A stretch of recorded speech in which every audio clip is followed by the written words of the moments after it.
2026년 K리그 FA 시장의 최대 어장 중 한 명으로 평가받는 박찬호의 향방을 두고 벌인 경쟁에서 두산이 승리할 가능성이 점쳐지고 있다.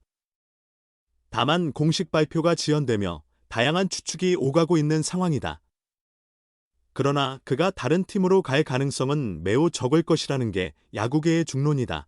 내부 사정에 정통한 업계 관계자들에 따르면 두산은 FA 유격수 박찬호 영입 경쟁에서 최고액을 제시하며 우선 협상 대상 팀으로 선정됐다. 현재 세부 옵션 조건 등을 최종 검토 중인 것으로 전해졌다. 업계에서는 옵션을 포함해 총 4년간 약 80억 원 규모의 계약으로 합의점을 찾은 것으로 보고 있다.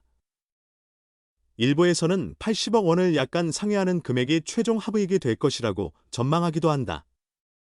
분명한 것은 박찬호 영입전에 참여했던 다른 구단들은 두산이 제시한 수준의 금액을 따라가지 못했다는 점이다.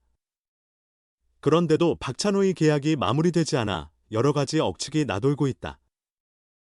일부에서는 타 팀에 의한 기습 영입 가능성도 제기되고 있다. 하지만 전체적인 분위기를 볼 때 그러할 가능성은 높아 보이지 않는다. 먼저 기아나 KT 등 다른 구단들이 제안했거나 고려했던 금액이 80억 원에는 미치지 못한다는 것이 대체적인 평가다. 원 소속팀인 기아도 두산의 제안을 확인한 후 경쟁에서 물러나 다른 대안을 찾고 있는 것으로 알려졌다. KT 역시 박찬호 영입을 포기하고 다른 야수 보강을 위해 움직이고 있다.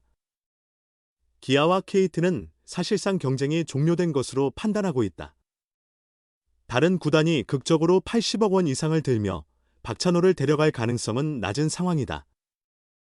두산 역시 나름의 판단이 작용했을 것이라는 분석이 업계에서 나온다. 단순히 80억 원만 투자하는 게 아니다. 박찬호의 이번 시즌 연봉은 4억 5천만 원이며 A급 선수로 분류된다. 보상의 규모만 봐도 현금 9억 원과 20인 외 보호선수 1명 또는 현금 13억 5천만 원에 달한다.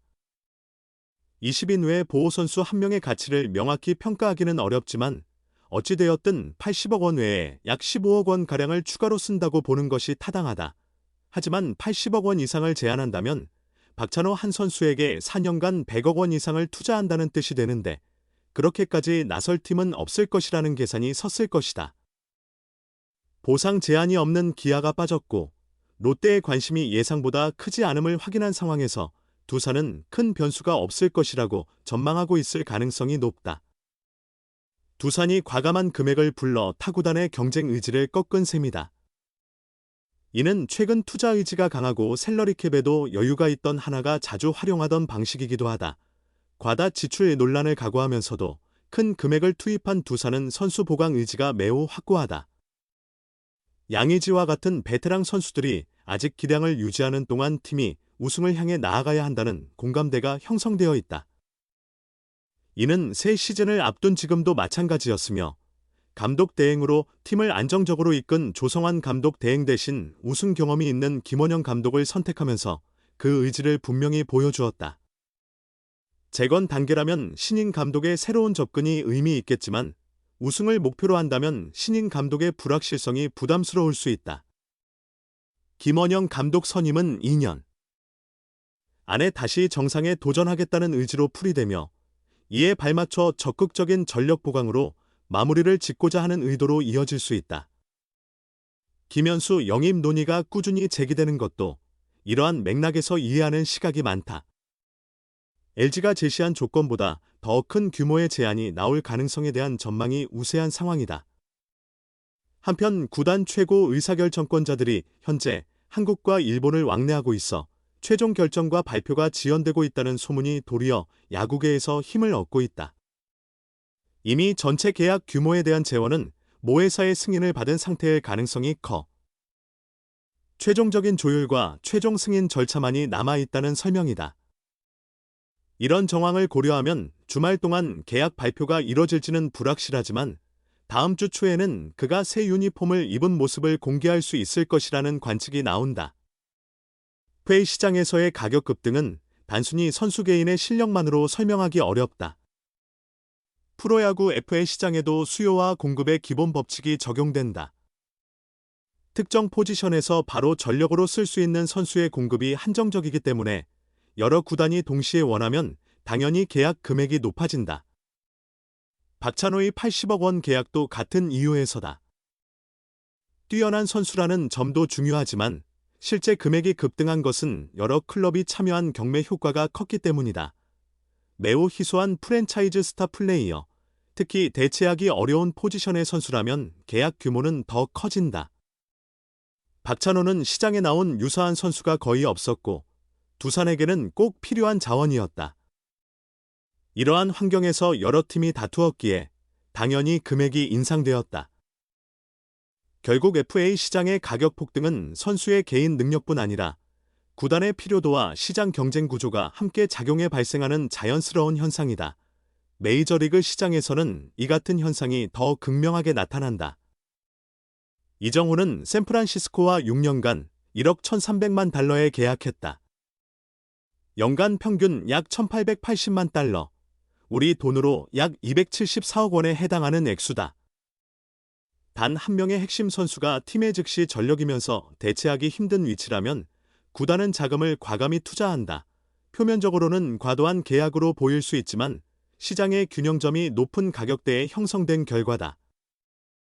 메이저리그에서는 재정적 여력이 넉넉한 구단들과의 경쟁 구조가 매우 치열해 한두 명의 주요 선수가 시장 전체의 계약 금액을 끌어올리는 경우가 빈번하다. 결국 FA 시장을 파악하려면 선수의 기량뿐만 아니라 구단의 전략과 경쟁 상황을 함께 고려해야 한다.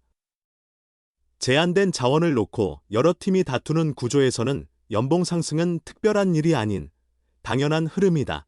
박찬호 80억, 이정후 1억 1,300만 달러 모두 수요와 공급, 희귀성, 입찰 경쟁이 빚어낸 결과물이다.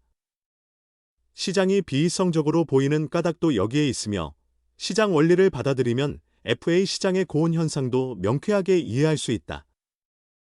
14일 여러 야구계 관계자는 두산이 박찬호와의 계약을 앞두고 있다고 전했다.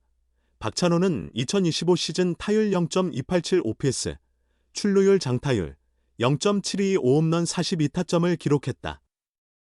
압도적인 스탯은 아니었으나 유격수 자리에서 믿을 만한 수비를 보였고 누계 187도루를 쌓을 만큼 주루 센스도 뛰어나다. 그는 이번 FA 시장에서 일찍부터 강백호와 함께 최고의 선수로 꼽혔으며 이제 두산과의 계약을 코앞에 두고 있다. 그렇다면 두산은 왜 박찬호에게 주목했을까? 두산은 2025 시즌을 앞두고 김재호의 은퇴, 허경민의 KT 위즈 이적으로 유격수와 3루수 자리가 모두 공석이 되었다.